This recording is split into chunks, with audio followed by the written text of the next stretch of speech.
A Ciro è una stronzata. Sta senza pensiero. Una sera io mi mettevano una maceta in mano e gridavano a Ciro. Ti pregavo. Pregavo che qualcuno mi veniva a salvare, che tu mi veniva a salvare. Ma niente. E loro continuavano a gridare a Ciro.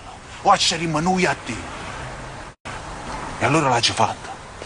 L'ho avviato a tagliare prima la capa, poi il braccio, poi in mano. L'ho fatta piezza. Ma capisci? Pronto. Ha detto a Jessica che non mi deve cercare più. Grazie. Però prima me l'ha chiavata e ci sono venuto in mucca. Ma così non rimane incinta. Oh, solo po' tempo che mi stai facendo perdere. Mi ti stai sparando in mucca. Hai capito?